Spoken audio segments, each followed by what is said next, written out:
Morning, everyone. Good morning on this beautiful spring morning.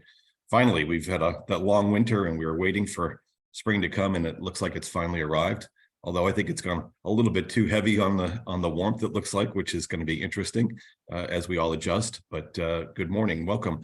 My name is Jim Reedy. This is the New Hampshire Tech Alliance HR Exchange, sponsored by She and Finney, and we're just thrilled that you could be with us this morning. We've got a number of people registered. We've got well over 300 people registered for this morning, and just thrilled that you could be here. Just a couple of things for purposes of housekeeping. Obviously, this is a virtual program, and we've got two more programs coming up. We've got in the month of May, we have our annual employment law seminar that's on May 25th at the Castleton Resort in Windham, New Hampshire. And registration is still open for that, but we are close to capping the max. We did that last year, first year coming out of the pandemic. So there's adequate spacing between attendees. I think our target number this year is 275, and we're very, very close, within just a few of capping that and creating a waiting list. So if you have not yet registered, it's going to be a great program. Again, Thursday, the 25th of May. And then in June, we have our end of year review with the Tech Alliance HR Exchange, and it's looking back over the course of the last year, some events. That's June 7th, and so we encourage you to apply for those, register for those. And the May event, just want to mention, is our 35th annual. I can't believe that we're actually doing that. We're at the year 35 rather, but it is in person, and we're looking forward to seeing you folks then. In the meantime, this program again is virtual, and at the end, you'll see that one of the last slides that we have is the HR credits for this program for attending, and the program itself, along with the credits, will be emailed out to all the registered attendees. So that will be something that's done automatically. We get it. That's commonly asked after the program, but we'll send those out along to you. So today's program, Discipline and Discharge. I am just thrilled that Liz could be with us today. Liz Bailey is my law partner, and she's part of our labor and employment group, and represents management side. And Liz always gets embarrassed when I say this, but I'll say it just the same. She's probably the hardest working lawyer I've ever met. Very dedicated, very thoughtful, and does a great job with clients. And today she's talking about a topic that she and the rest of our group deal with pretty regularly, which is discipline and discharge issues, and the role of the manager and others in this process. And certainly something that, as HR professionals, something that you have to deal with as well, and it's never necessarily easy. So here is Liz to guide you through that process. Take it away, Liz. Thank you. Thank you all for being here today. I'm pleased to be able to talk about something near and dear to my heart, which is the discipline and discharge process. And as you can see, the title of this presentation is really directed at managers. I recognize that for the HR professionals in this group, a lot of these concepts may be very familiar ground, and something that you and your subject matter expertise deal with day in, day out. But the focus on this presentation is really to talk about the manager's role in this process and how it can be a very, very critical role as to whether discipline is successful and whether discharge is upheld or considered to be a positive and good, solid decision. For those involved in it on a day-to-day basis as HR professionals, you may well have seen that if a manager makes a thoughtful and good and well-founded decision, hopefully with the coordination of HR, which will be a big theme of mine throughout the presentation today, that can be very constructive for the employee and for the company or for the organization. And the converse is true. If a manager is not thoughtful, is too precipitous, has not thought through the situation in a discipline or discharge situation, that can pose some potential liability for the company or for the organization, perhaps unnecessarily so. So for our agenda today, I'd like to just start out with a brief overview of the manager's role, which, as I've said, is critical. Spend most of the presentation on the preparation for discipline or discharge. I'm a big believer that a lot of the work, a lot of the thought process should really occur before any discipline is communicated. How to go about documenting, or some thoughts about documenting the discipline or discharge decision, how you deliver it, some thoughts about that, and also some follow-up considerations. And again, this is every situation is unique, and we understand that. This is more for a manager's perspective to have these concepts as something that are general concepts to think about and to really be part of the reasoning decision when you reach a decision about discipline or about discharge. So what's the manager's role? Again, a critical component of this. Ideally, no discipline or discharge should come as a surprise to an employee. And sometimes that can be more true than not. But it's really important that the manager has an active role and does his or her job in this process. A manager really should be considered part of their responsibility to know and understand the employer's handbook and the employer's policies. Now, that might not be their job. I understand they might be excellent in a lot of other things and might have a lot of other responsibilities. And so this isn't intended to be just the weight of the world on their shoulders. Certainly, in everything I say today, I really encourage a direct coordination between the manager and the human resources professionals in the organization, because those human resources professionals have a subject matter expertise of their own, which includes the mastery of the employer's handbook and the policies. So really, in my view, the manager should be be familiar with those policies and with the handbook, but really coordinate with the human resources professional to, have that fully fleshed out understanding of those materials. A manager may also be a direct witness to an employee's behavior, or the manager, we'll talk about this further, may need to investigate further an employee's behavior if the manager receives a complaint about the employee. So that's really an important role that the manager has as well, needing to be a fair and objective witness, and maybe needing to have some involvement in investigating an employee's behavior.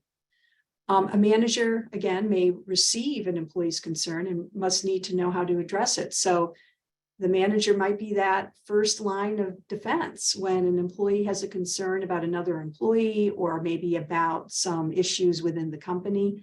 Knowing how to address that concern and to how to appropriately process it. Again, big theme of mine, a manager, in my view, should really coordinate with human resources about an appropriate response if an employee comes forward with a concern that could lead to discipline against another employee. And along with this theme, understanding and the legal considerations about potential discipline or discharge. This is really one avenue, one reason why coordinating with human resources can be so important. Human resources deals with these considerations day in, day out. They probably have training that is very much on point about legal issues that put you at risk in an employment setting, like discrimination, like leave status, like whistleblowers claims. We'll talk about that some more in the rest of the presentation. But a manager hopefully should also have a generalized understanding about these legal considerations as well.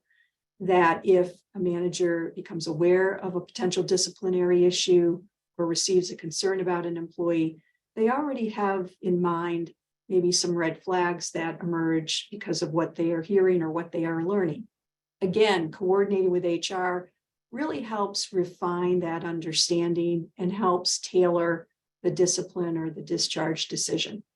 And then a manager also may be responsible for appropriately documenting and delivering the discipline. Again, it might be that the manager is a conduit for that information and human resources takes over, but it may be they have more of a direct role by themselves or with human resources about these issues. So what I'm trying to do today is go through some of these themes that might well be on a manager's plate in terms of discipline and discharge, and just give you some food for thought. Preparation. I think it's critical. I really do. One of the things I do as part of my practice is I also can be involved in litigation after a claim is filed. And sometimes what you hear and you learn is that there wasn't necessarily a lot of thought put into the decision, or there wasn't a lot of analysis that maybe could have pointed out some different perspectives or some different ways to approach the situation. So from my mind, it's really important to take the time you need to prepare. And I say that before finalizing and communicating any discipline. Again, from the manager's point of view, that could be coordination with human resources beforehand. I've had, over the years, many cases where human resources might say, I didn't know this had happened. They never talked to me beforehand about this. If they had, I could have told them there were some things to think about that were really important. So do that beforehand, because it can be a really great, from a manager's perspective, it can be a really great collaboration, and it might save you from yourself. There might be information that human resources professionals know that you as a manager just didn't have access to, weren't aware of, that can, or maybe additional facts that can be really important and maybe lead you to a different conclusion.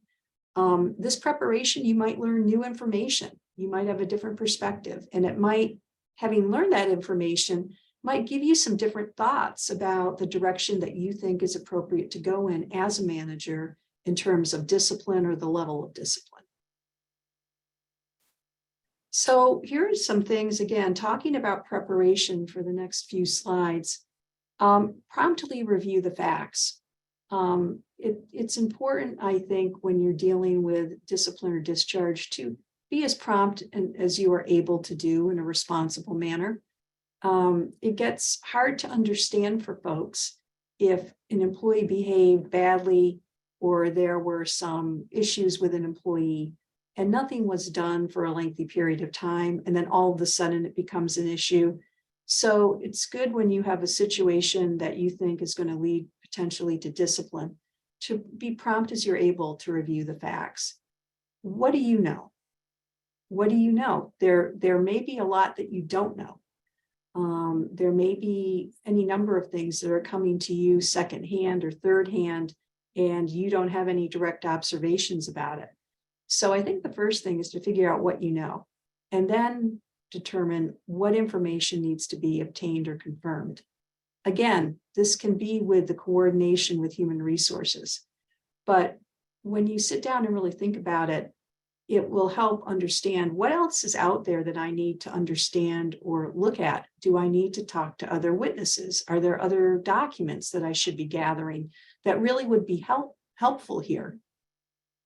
And also, where is the information coming from? Do I have reason to question the credibility of somebody who is reporting information to me?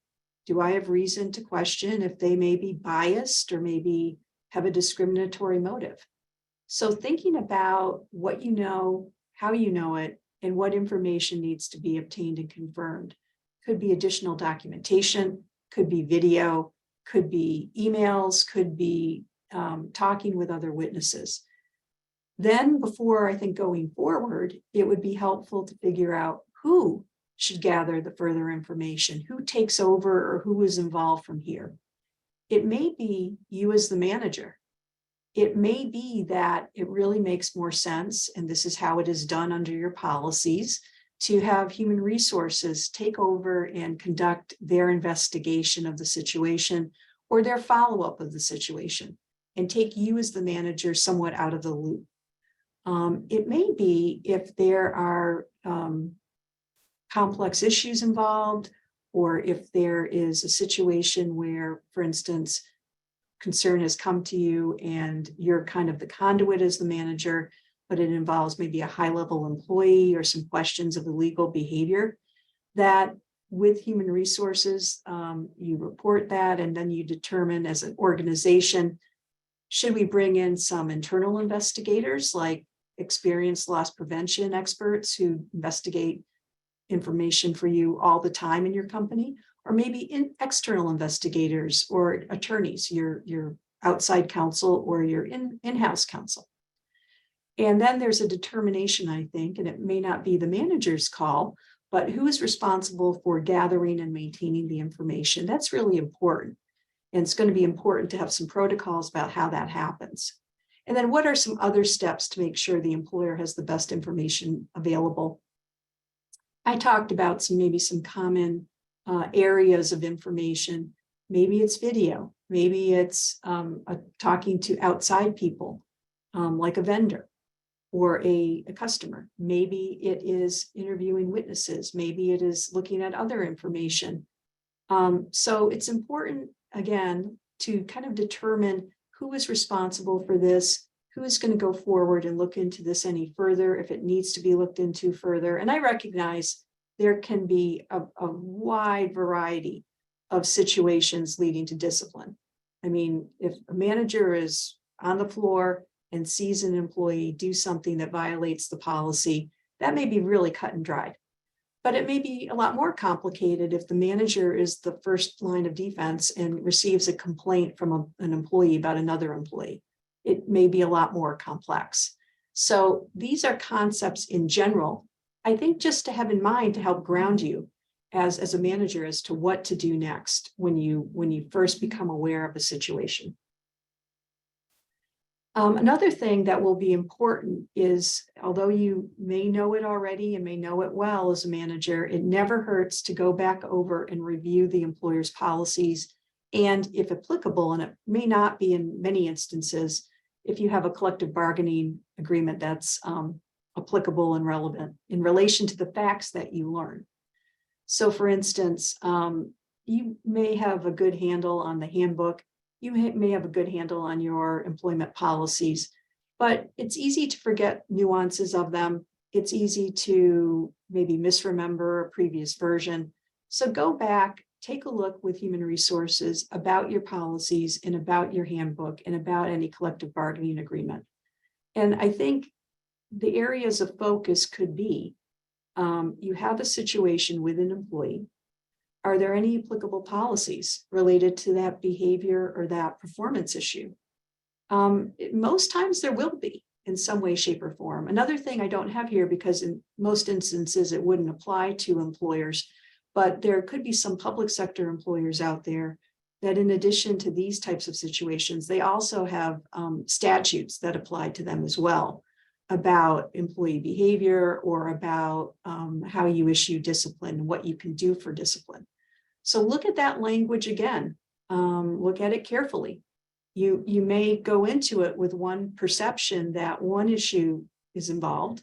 And when you look at your policies, you realize the behavior or the performance issues, they actually implicate more than one issue. So that's, or you may look at it and say, wow, I thought that was going to be a problem, but it really turns out that nothing about this behavior, nothing about this situation actually is a policy violation. Look at your policies about progressive discipline. I should say that with your policies about behavior and performance, usually those policies are not all inclusive, because we all kind of recognize that we could try as we might, we could try to list every kind of behavior or every kind of performance issue that would be grounds for discipline, and it's just hard to do. So usually there's an outlet that the policy isn't all inclusive, and something might come along that is just so unusual or really an outlier that it just isn't in the policy. The same might hold true for progressive discipline. Usually, if you have a disciplinary policy that kind of envisions progressive discipline, in most instances, it recognizes here's generally the notion of progressive discipline about what might happen, but we as the employer reserve the right to deviate from that or to not be obligated to follow progressive discipline if the issue is serious enough. In many instances, you have in your policies that there are certain kinds of behavior that are so drastic in and of themselves, they're grounds for automatic discharge. But most policies do give the employer, the manager, the leeway to say, what's going on here is significant enough that I really don't think progressive discipline should apply under the circumstances. And lastly, particularly if you have a unionized setting, look to see if the employer is required to have just cause for discipline or discharge. Again, that language usually comes up in a unionized setting, be it private sector or public sector. But if it does, you need to really look at your collective bargaining agreement to see how that is defined. And also be aware of the concepts of just cause. There's a lot of different pronouncements about what just cause means. But generally, think of it in terms of the employee really needs to be on notice if there's a problem, needs to understand the policies or the conduct at issue, and also needs to be provided with adequate due process considerations. If you are in a unionized setting, you as a manager may already have had some experience along these lines. You already maybe have had an issue that went into a grievance or even up to an arbitration, but just not to lose sight of that standard if it applies to you.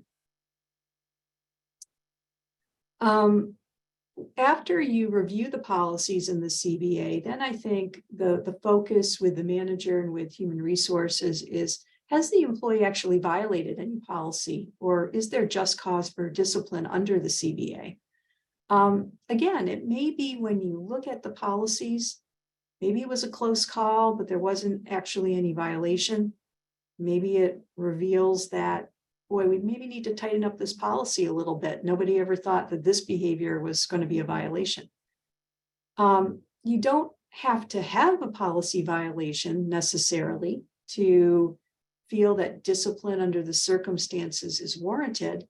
But I think it really helps to look back and determine if a policy has been violated, because if it has, you really want to be able to explain that to the employee. You don't want to ignore that. That's an important consideration, because you've set forth your expectation as the employer, and it's important that the employee knows that and that they meet that expectation. And I should say, when I say policy, it could be more than a handbook. It could be more than a standalone policy. Maybe you have SOPs that are ways that you are expecting the employee to go about their job. Maybe there are other requirements. So it's really looking at those materials and figuring out how they relate to the facts as you understand them. And then looking again at these same materials and thinking, what's the appropriate measure of discipline? Again, another topic to really talk through with human resources, as we'll continue to discuss. But when you look at what you have for the framework that is you're setting your expectations with the employee or with your collective bargaining agreement, what seems to be the right balance of discipline in relation to the problem at hand? It may be immediate discharge. It may be that this is so serious, we need to fire that person. It may be that there's kind of a range that seems appropriate, and what makes sense to do under the circumstances specific to the employee's behavior, and also thinking about how you normally treat this situation in a larger sense as well. As you continue your preparations as a manager, work with HR to consider and address the other factors.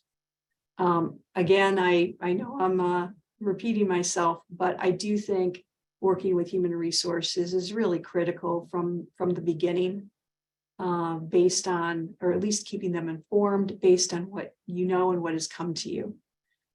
Where human resources may be hugely impactful, and I think they're impactful in the entire process, but be particularly impactful, is helping a manager understand if the employee who might be subject to discipline does the employee have a legally protected status?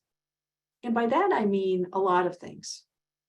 It could be under discrimination laws based on the employee's age or sex, including pregnancy and pregnancy-related considerations and protections. It could be a disability consideration. It could be race, color, national origin, veteran status, It could be also, and I'm not pretending to list every particular legally protected status. It could also be related to the employee's need for leave. Maybe they are about to go out on leave. Maybe they just came back from a protected leave. And there may be issues that the manager just is not yet aware of, or has no reason to be aware of, that human resources would be aware of. Maybe the employee has a whistleblower's protection available to him or her. Maybe the employee's been involved in an investigation and the manager didn't know that, but it does provide the employee with legally protected status. Maybe the employee has a workers' compensation claim that is in process or about to be filed. So that coordination with human resources is so important, because there are any number of instances where human resources may be well aware of a situation that just hasn't come to the manager's attention, or that the manager doesn't necessarily need to know, so doesn't know. And that input from human resources can really help avoid an unnecessary problem by creating a misperception that the discipline is somehow retaliatory in relation to those legally protected statuses or behaviors by the employee. Human resources can also help the manager with talking about the timing of the potential discipline. And it goes next, this concept goes next into the next two bullets, which is, okay, we feel like there's a behavior issue going on here, or something has happened that could lead to discipline. Based on some other considerations, maybe legally protected statuses, could the timing of this just be really tough? And could the discipline be perceived as retaliatory? It doesn't necessarily mean that the employer needs to ignore behavior that needs to be corrected by the employee, but it may mean that you really look closely at, what are some other options? Maybe they're more appropriate at this point in time. Maybe it's more appropriate not to discipline the employee, but really to provide some counseling. Maybe it's a better idea to provide additional training. Maybe it's a better idea to go with something that in the spectrum is a little bit lesser of discipline than more. And all of that can be talked about with human resources in an effort to really try to find the best option, the one that's the most appropriate under the circumstances. There's no cookie cutter decision here. You're really looking at the facts as you know them, circumstances pertaining to the employee, and how you put all of that together and figure out what's the most appropriate option under the circumstances. Documenting the discipline or discharge. I think this is a big question in and of itself. Different organizations may have some very set ways about how they document in the form it's in, and have forms devoted to that. Other organizations or in other situations, it may be not quite as formal. There might not be a specific form. It might be more of a memorandum to be addressed with the employee. It's good to follow the processes that you have, I think. You're not trying to reinvent the wheel.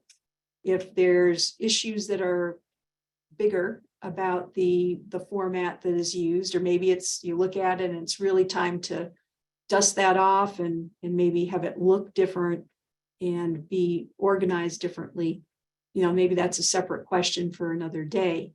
But you think about, how are we going to document this, and what is that going to look like? The substance of what you put in the disciplinary decision and the documentation is obviously really important. I'm going to turn to that in a minute. But I think just in general, you just, double check yourself about, okay, how are we going to document this? That we're going to follow our normal processes. What does that mean? What do we need to do? Again, the theme of the day, working with human resources on the substance of the documentation. Managers have a lot of other responsibilities in general, other than managing employees. The management of employees might be huge, but they likely have a lot of other things on their plate. And people have different skill sets. For some folks, discipline does not come naturally. It's uncomfortable. Maybe it's a little too uncomfortable, and there, could be better communication on a day-to-day basis, letting the employees know the expectations, or periodically meeting with them or documenting issues. But it's not necessarily a natural thing for a manager to have to write up discipline. And when you see this, in a litigation setting, you can have a wide variety of skill involved. And sometimes there's information in something prepared by a manager that is really difficult to deal with. It really is somewhat irrelevant. Maybe it brings up topics that are off point. It may bring into play issues that really the manager didn't really emphasize or didn't really take into account, but now it calls into question the decision making. So I think that's why it's particularly critical to work with human resources on the substance of the documentation, to be able to explain, succinctly the nature of the issue, why there's a policy violation, what the facts are that lead to it, and to talk about, the outcomes and the expectations. The first thing I suggest, and this seems very simple, but it many times it really doesn't happen, is to explain the facts and the context of the situation. If something is a repeated problem, that really bears talking about. If you can be very specific about the facts, that's very helpful. And sticking to the objective facts is very important. And by that, I mean, rather than characterize things, if you can say and demonstrate what you are talking about, that I think is, it's helpful to the employee, because you're being clear and transparent, and the employee isn't trying to understand or read your mind about what you meant. And it really gives the employee notice of the problem and the ability to address it, or to give you some additional feedback as well. And I really encourage people to avoid characterizations. If you have a lot of adjectives or adverbs, it sounds like the manager is trying to make a case versus just simply reporting the facts and why the facts are problematic and what the employee needs to do to correct himself or herself. By way of example, if you're saying, you seem disinterested in your job, well, what does that mean? Why are you saying that as a manager? Well, I'm saying that because there's been a history of turning in projects late, not coming to work on time, if that's an issue, not being responsive to emails. Talk about those objective things versus characterizations. And I think that's helpful all around, because if there is a mistake of fact, if there's a misunderstanding, that helps that be identified. In documenting discipline, I think it is very helpful if a policy is at issue or a CBA is at issue and it's a violation, to say that, to refer to that by policy name or number, or the article of the CBA, or the paragraph of your standard operating procedures. It's important because presumably the employee is already on notice of those materials. If they're not, certainly this is an opportunity to re-educate them about that. But it does ground you in going back to what the nature of the problem is and why. If applicable, and it may not be, refer to relevant past discipline. What I mean by that is, this is not an effort to play gotcha. And, if an employee had something that they had a challenge with 5 years before, and this is something completely new and different. You're not trying to weigh down the employee with irrelevant information, particularly if they have improved and it hasn't been a repeat problem. But what I mean by this is that if you are seeing that the problem you're dealing with that is causing the current discipline is really demonstrates a pattern of behavior or the same problem or something similar to the same problem, you at least talk about that if that really plays a role in what you are thinking about why discipline is warranted. If you have something that happened in the past, even the recent past, but it really doesn't factor in to your viewpoint as a manager about this particular discipline, then I don't really think would necessarily be a need to bring that up. If it's relevant, if it really demonstrates that the employee has had opportunities to improve, but hasn't taken those opportunities or hasn't been successful, that's when I think you're talking about those past issues. Discipline, it definitely has a negative connotation. I mean, nobody is asking anybody to be happy about being fired from a job or being the subject of discipline. That's not likely, but it could be constructive, particularly in a disciplinary setting, short of discharge. Really what you want to do in a perfect world, we don't live in a perfect world, but in a perfect world, one big element of discipline could be, we're showing you this is a problem. It's a big enough problem that discipline needs to issue. But we don't want this to happen again to you. We don't want you to have this happen again as an employee. We really want you ultimately to meet our expectations and to do the job and not have this ever come up again.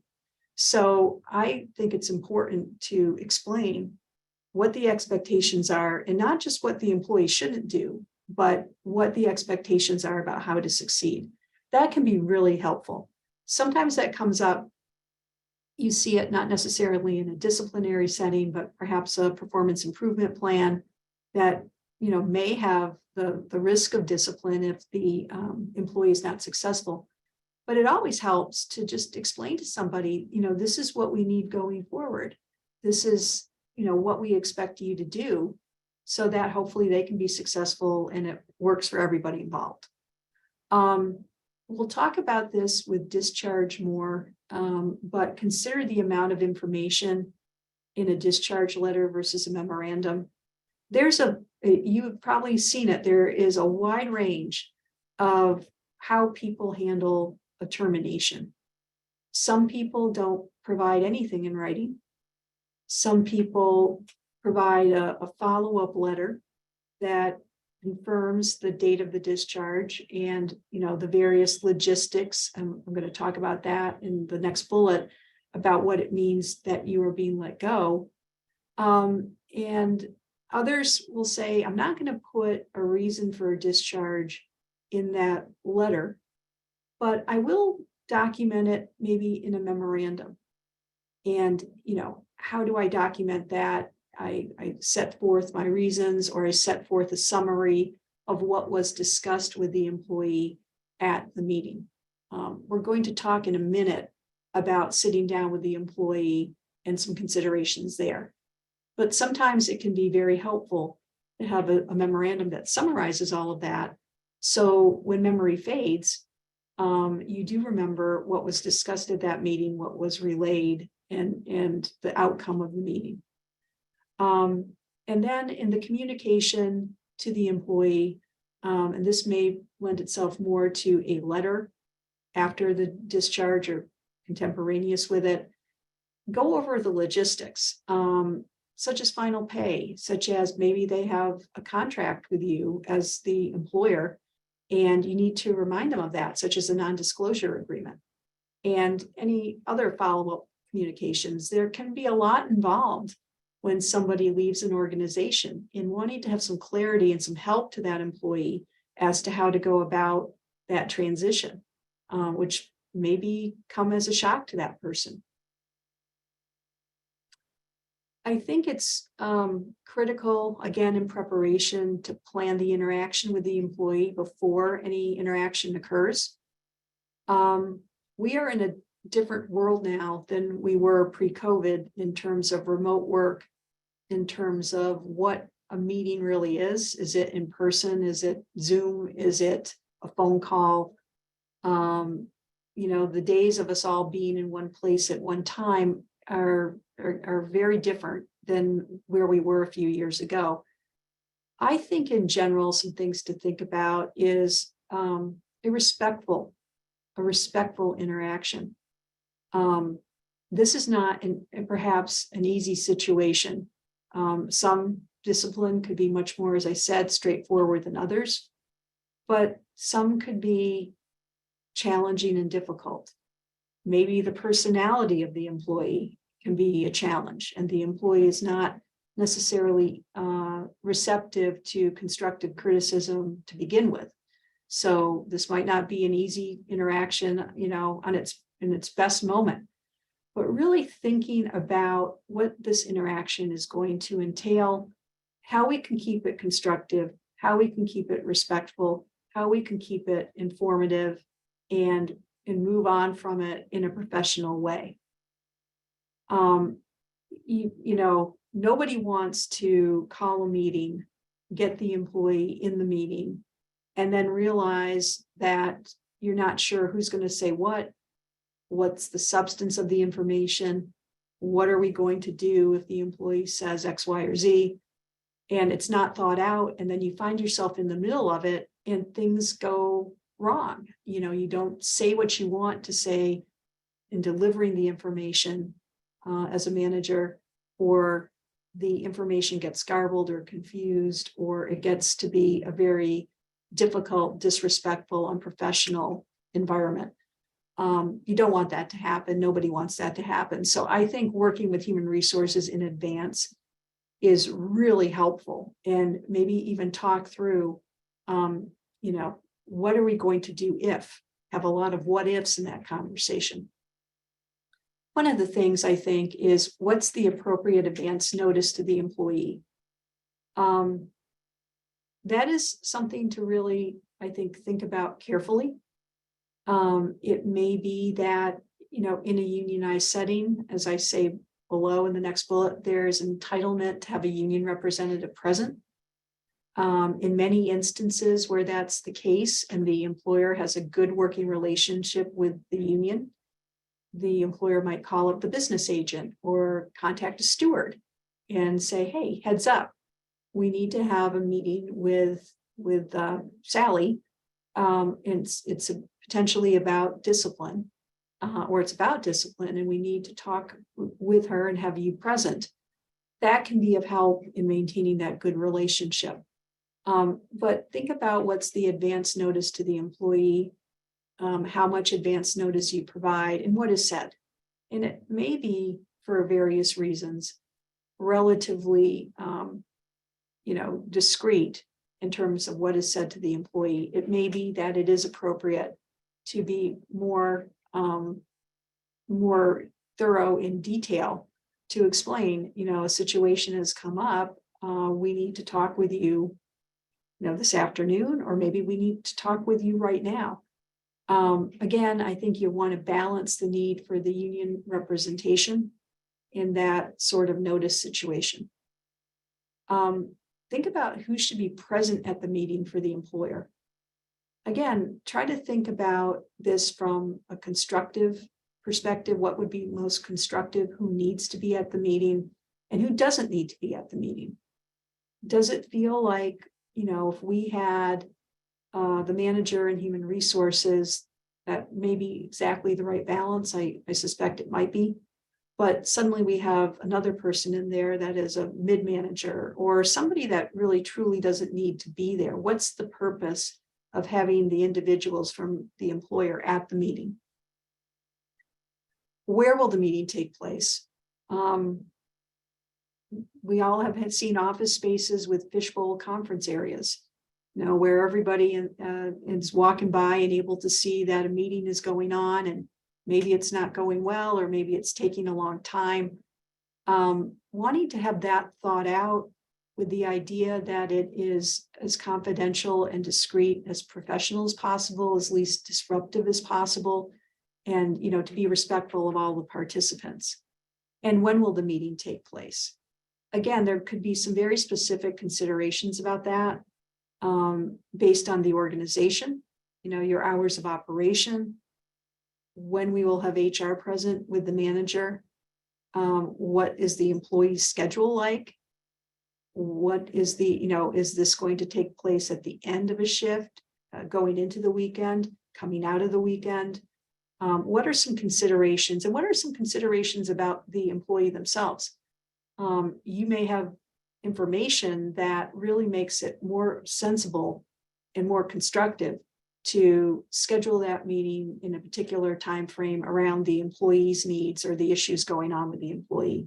Again, something to take into consideration that could be unique in each situation. Getting into the meeting, knowing the substance of what is going to be relayed before it's relayed, I think is very helpful. Who's going to take the lead in explaining the potential discipline? Maybe it's the manager. Maybe that's not a good idea. Maybe that's not a good idea at all. Maybe it is better for the human resources representative to take over that function, or the manager to explain it with the human resources professional being supportive. That is something that I think you need to weigh. But what you're trying to do is know what you're going to say in advance of going into that meeting and have it well thought out. There could be things that really do not have any place in that discussion. And you don't want to get into those types of issues because they're irrelevant and because they could create a misperception that somehow the discipline was based on something that was an employee, something that the employee had by way of a protected status. So keep it on point, keep it focused, keep it, trying to keep to the objective facts and trying to explain how those facts line up with your policies or with the CBA. This can be sometimes uncomfortable to a manager, but allow the employee to provide any further feedback. You are going into this meeting perhaps thinking this is the finalized discipline. Here's the write-up we have. Here's what we are thinking. This is the direction we intend to go in. But it's good to know the employee's feedback, to hear if there is some difference of opinion, to hear if maybe you really thought the facts were one thing, but the employee is saying that there's something else. Now, this might all have been addressed earlier if the employee was subject to an investigation and you got that feedback earlier. But it could be that, this is the first time that you're really talking to the employee. I do think it's better to have that conversation in advance to get the employee's feedback, but this is an opportunity for the employee to give you any further feedback. And I think as a manager, you should feel comfortable that if that changes or that calls into question the decision, you are always free to draw back and say, okay, thank you. We're going to take that information into consideration under advisement. We will be back in touch with you promptly about whether this changes our decision in any way. So that gives you the best information possible. If you learn something that really is not what you thought, or if you learn something that is not what you thought, but it really doesn't change the decision, that's still good that you know that beforehand.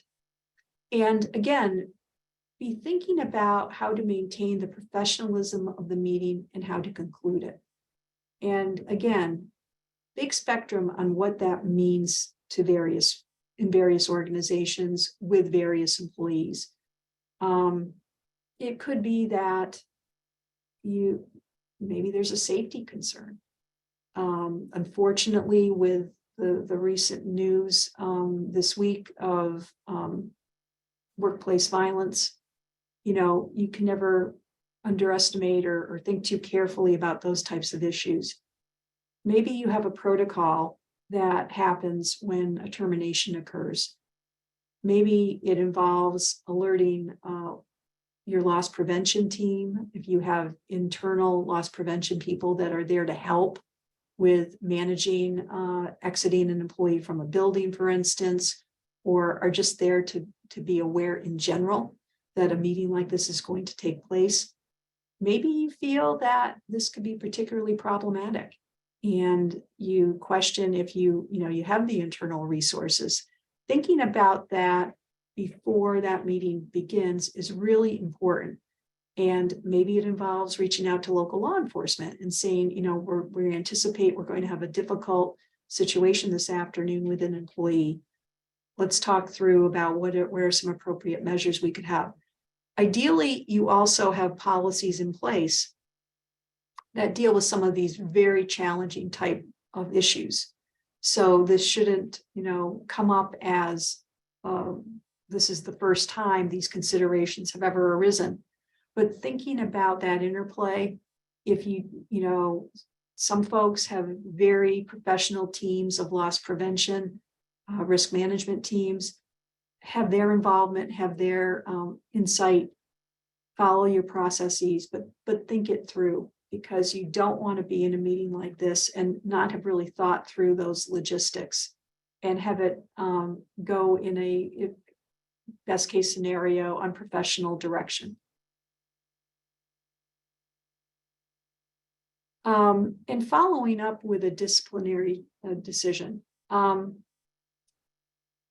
Again, this is really supposed to be in a discipline setting constructive. It may feel like it's punishment to the employee, but it's ultimately supposed to put the employee on notice of a problem, that it's a serious problem, that it's expected it won't repeat itself. And it's important to monitor that. Is the employee meeting those expectations set forth in the discipline decision? If they are, that's great. If they aren't, then I think you need to keep evaluating. Do we need to do something different? Or what is the way to help them? Do they need further assistance or counseling? Is it that discipline is not the right answer, but we feel like there needs to be more, maybe more training, more assistance, more counseling, different ways to reach that employee so that they meet the expectations and discipline does not need to issue. And monitor for possible concerns about retaliation. When I say that, I mean a few things. Retaliation can come up in many different ways and from kind of unexpected places. An employee who has brought a concern forward about another employee certainly shouldn't be retaliated. So say, Bob gets disciplined because of bad behavior, and Bob thinks that Liz is responsible for bringing that concern forward. We have to be keeping track from a manager's perspective about people's behaviors, and if there's any problems or issues about potential retaliation of somebody bringing a concern forward. Also, it could be that, in my example, Bob is the problem employee for purposes of discipline, but, the mid-manager above Bob is upset because by Bob looking bad, it makes the mid-level manager look bad. And maybe the mid-level manager is coming down on Bob, who has really improved his behavior and is trying to succeed and trying to be a good employee. Looking and managing those issues about retaliation. And I think that is another great example of a time to sit down with human resources and say, look, this is what I'm seeing. This is what I'm hearing. This is concerning, how do we best go about and address it? Many of you have been to any number of trainings about employment discrimination and concepts about illegal discrimination and illegal harassment. And, the big claim that can come out of those situations, even when there's no discrimination or there's no harassment, is that somebody is retaliated against. Those claims are really significant and they really expose companies to a lot of liability. So just keeping an eye on things after discipline has issued to see how things are going, if the employee is making an improvement, is there anything going on that could lead to concerns about retaliation, and coordinating with HR about that. One thing I haven't talked about is lawyers in this midst, but I do think that when you have a situation that is complex, and human resources generally are very good about identifying those situations, to involve your regular counsel, be it your in-house counsel or your external counsel, to try to help navigate these situations in real time so that you can solve a problem at an early stage or avoid a problem altogether, rather than have something fester and just take a situation you thought had been corrected and have it turn into something even more challenging. And following up about a discharge decision.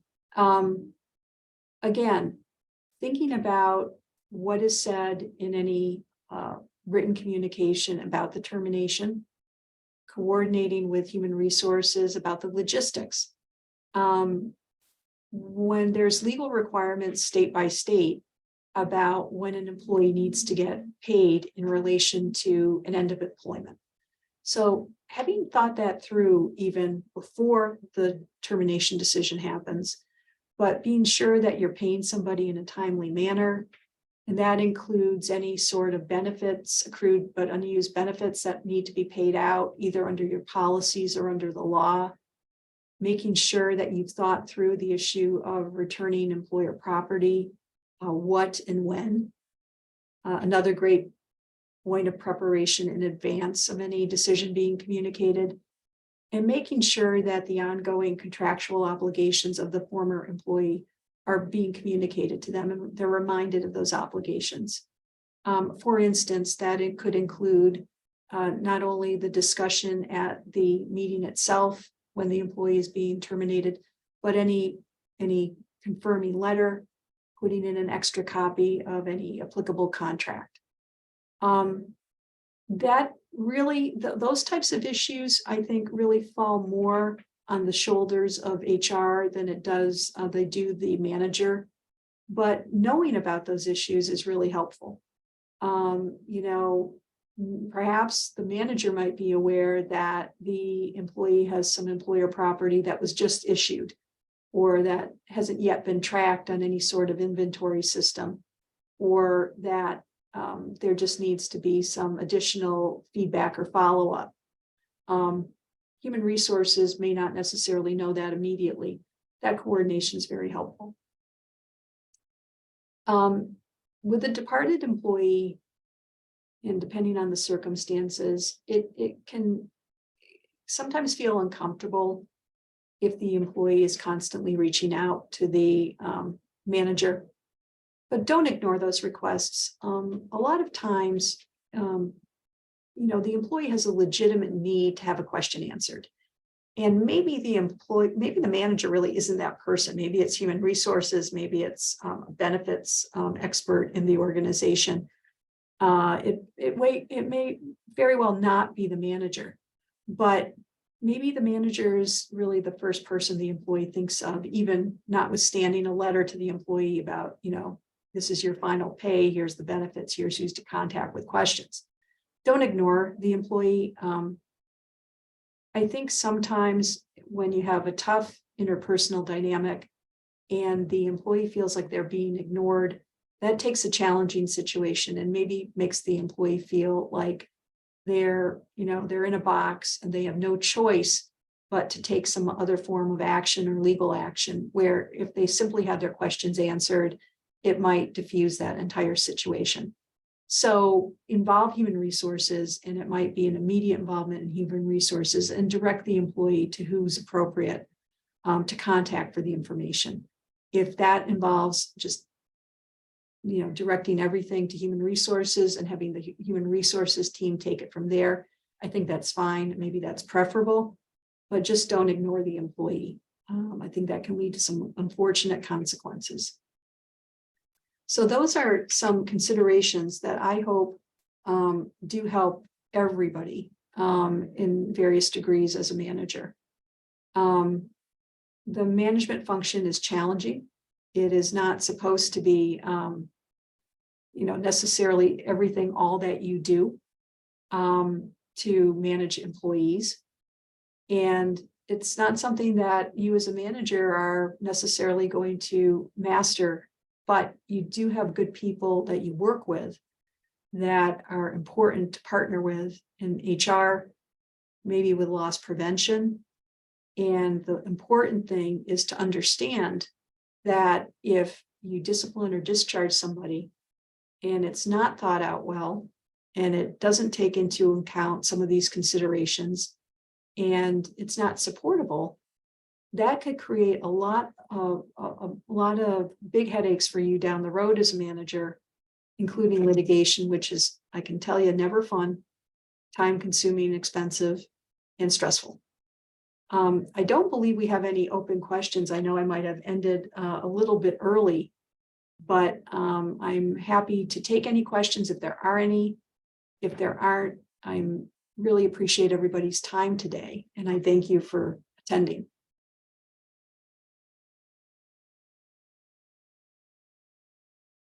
I'm not seeing any open questions. Oh, thank you. We do have one now. Let's see, can you talk about terming or discipline in a recent leave of absence? Thank you, Lynn. I think that's important to consider, and that's a great question. You need, it is not to say that you can't necessarily discipline or discharge an employee because they just had a recent leave of absence. But I think it's something that you really need to be very mindful of, because it could create the misperception that the employee is being disciplined because they took a protected leave of absence. And so that might be one instance in which you determine that let's sit down and have a very thoughtful conversation with this employee about what the problem is and what the expectation is about improvement and how that can happen, and give that an employee a chance to meet those expectations. That might not be possible in every instance, depending on the problem. I understand that. But I think that might be a real thought process about how to go about that, rather than simply have blinders on and act as if the leave of absence didn't exist and ignore it and ignore the sensitivities about how that could be misperceived as retaliation. That may be very helpful in fleshing out the facts as to, were these facts of concern before the leave of absence? Were these facts only learned of during the leave of absence? You know, somebody goes away and goes out, somebody takes over their job and for temporarily, and they find a lot of mistakes. How are we going to address this appropriately and weigh those legal risks based on the behavior at issue? No cookie cutter answer, but I think it needs to be a thoughtful consideration. And thank you, Lynn. That's a really great question. Thank you, Mr. Maxwell, for your comment. I hope this is helpful, directed at managers. Again, I do recognize that for the seasoned HR professionals in the audience, this may be very, very familiar ground. Let's see here. Elizabeth has, can we discuss the process for having to let somebody go immediately? That I think you really look to your own processes before you do that. And I recognize that might be very close in time to when that needs to happen, depending on whether or not there is really an imminent need. One thing you may want to think about is termination really necessary immediately? Or is it that we need to have the employee off the premises, not coming to work, while we gather the facts and figure out if termination is warranted? And maybe there is something that can be done about having the employee be put on some administrative leave with pay or without pay, as you make sure you understand the facts. Maybe, in the question Elizabeth raised, it is absolutely clear cut. This happened. It is grounds for immediate termination. We need to let somebody go immediately. I think then you fall back to your processes. I think you still try to have the conversation in a respectful manner. I think you determine the logistics about how the person is going to be let go if he's on site on the premises. What are the logistics about disabling access to your computer systems or the like? So you should have processes already in place that you know of, are aware of, if this needs to be the case, because you don't want to have this happen for the first time in real time. So that is, I think, important to know as a manager, and certainly know as an HR professional, about if we ever had to let somebody go immediately. How is it we do this? Who is involved? What is going to happen in terms of disabling access or escorting the person from the property? Do we have any other standard outreach that we do, including to your internal risk management, that would help with this process? So if nothing else, maybe from today, come back and over lunch at some time in the near future, over a cup of coffee, go back and familiarize yourself with your processes. And if you come away with more questions and answers, talk about, okay, what are we going to do if this ever came up? The next question is a great one. How do you prevent written discipline from discouraging an employee and causing them to lean towards resignation? I think that's a great question. I think that goes to, in large part, pre-planning both the meeting for the discipline and also for the substance of what is written. I think in both instances, the communication needs to be clear and transparent so that it's not so, muddied or softened that somebody misses the point and doesn't really understand what is the issue or what the expectation is. But I think that it can be very respectful, very constructive, trying to focus on what the employee can do to improve, trying to focus on, this is one area that we need improvement on, and it really shouldn't happen again, but how can we help you get there? And if what we're talking about, you would hope that an employee would see this as an opportunity to improve and a stepping stone to improve, and not have it be a negative. I think that is a lot to ask. Nobody wants to be disciplined. But I think if you are constructive and professional in your wording and model the behavior that you would want the employee to demonstrate in that person's interactions with you, you probably go a long way. Kathy Card has an excellent question. With a tragedy in Kentucky, how would we recognize the danger with an employee? That is such a great question, and I wish we all had the answer to that. I don't know that any of us has a complete answer to that situation. I do think that having thoughtful workplace violence policies in place, having thoughtful discussions with managers about employees' behavior between managers and human resources, having a thoughtful process about your safety as an organization, and what does that look like in terms of partnerships with internal, external loss prevention or security? What does that look like in terms of positive interactions with local law enforcement? I wish we could prevent the tragedy that had occurred and prevent any other tragedies like that from ever happening again. But I think this is a particular area where you want to have policies in place and the thought process in place in advance, and have training, specialized training on these issues for managers, for human resources, for upper management. So with the hope that some red flags could be identified and be dealt with constructively. I wish I had a better answer, and thank you for that thoughtful question.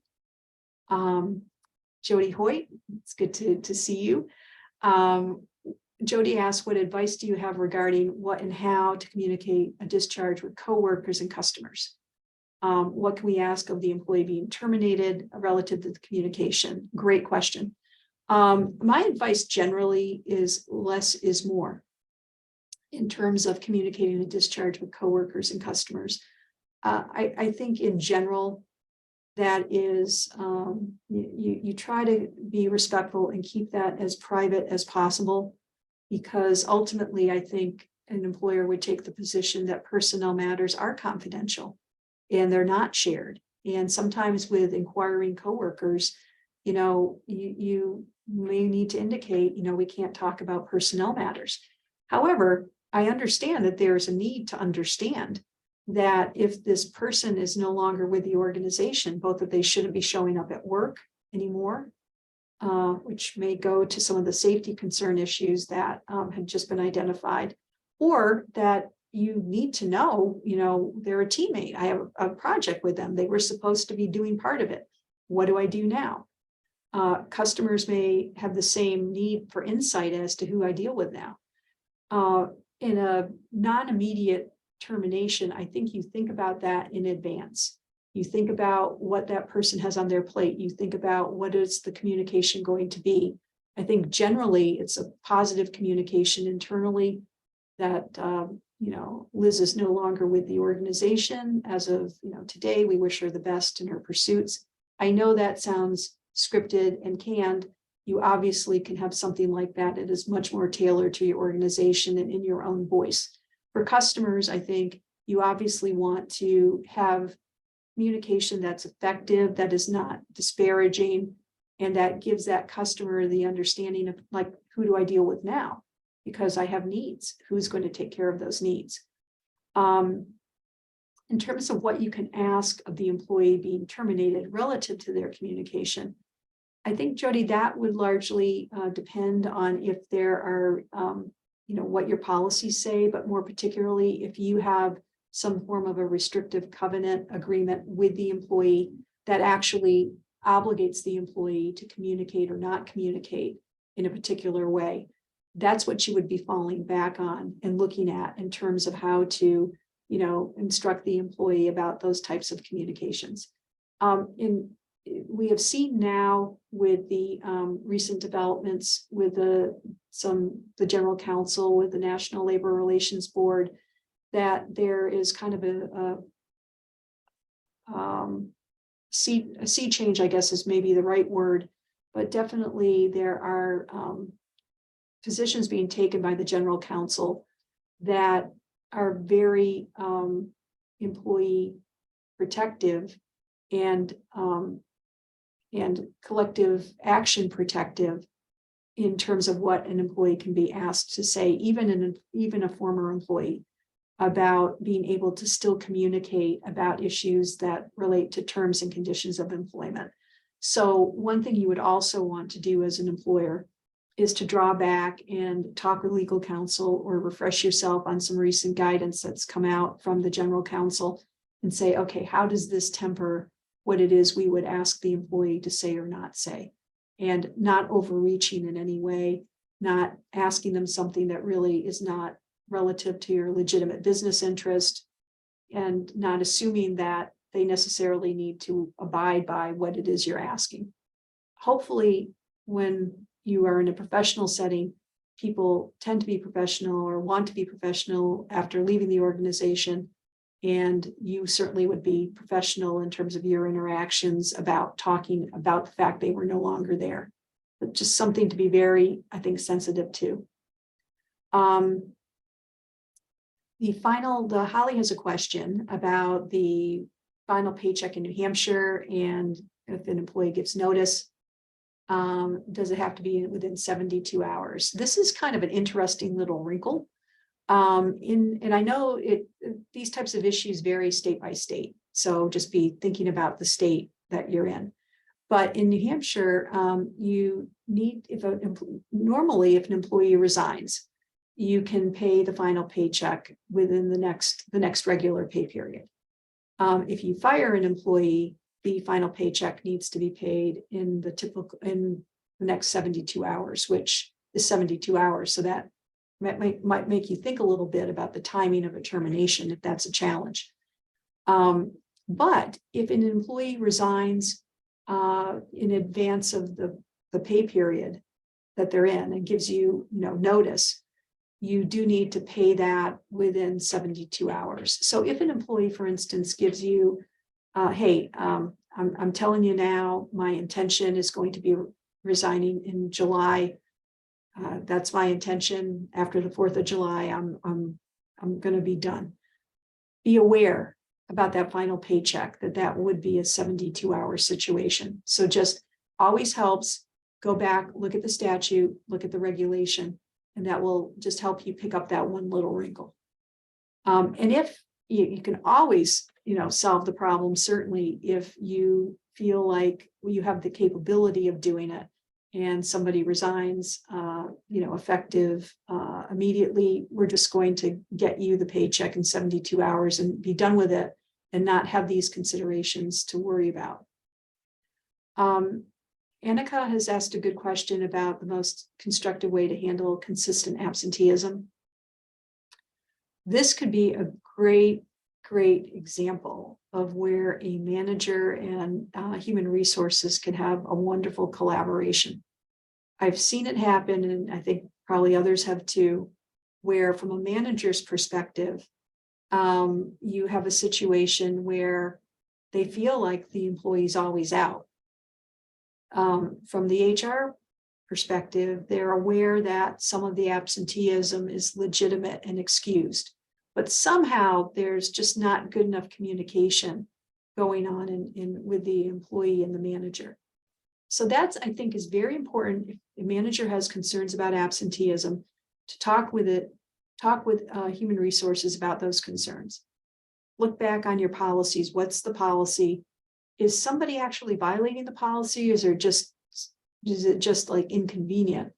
And is there any protection for any of those absences? Because if they are legally protected, that is, the employee had a right to be gone for half a day because of they're on intermittent FMLA, or they had an excused absence to be treated for a medical condition as part of an accommodation, maybe for a disability.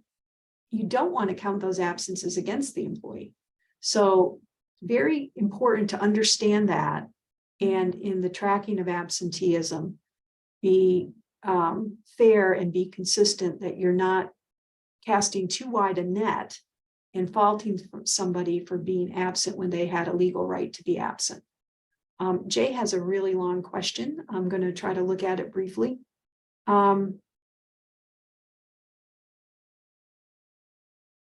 Jay, I think your question is sufficiently detailed that I may not want to try to answer it on the fly. But I'm happy if you ever want to give me a call and talk further about, or Joy, I'm sorry, not Jay. Joy, I'm sorry. I think it's just a little detailed and could be probably very fact specific as to the answer. So I'm going to respectfully probably not wade in on that question today, but I thank you for it. And my contact information is coming up, I think, after the disclaimer. So I am, certainly I'm always happy to chat with folks. I think that may be the last question we have. And I appreciate the many thoughtful questions. Some of these topics are very tough, and a manager doesn't necessarily have a background about this. That is their strength. And to have a great team is wonderful to lean on and to use and to rely on. And I think you will be a stronger manager for it and have better decision making as a result. And then I think Liz Tezik is available. Heather had a good question. Thank you, Heather, about whether the slides will be available after the presentation. And yes, they will. That I do know the answer to. So I think our questions are done. Thank you all for attending. I really appreciate it. It's never, it's always nice when I can see folks. So I really appreciate all the interaction in the question bar, and thank you very much. And Liz, I don't know if you have anything further to add, but no, thanks for the presentation, Liz. Great as always. And we will be sending out both the SHRM code and a copy of this presentation later on this morning.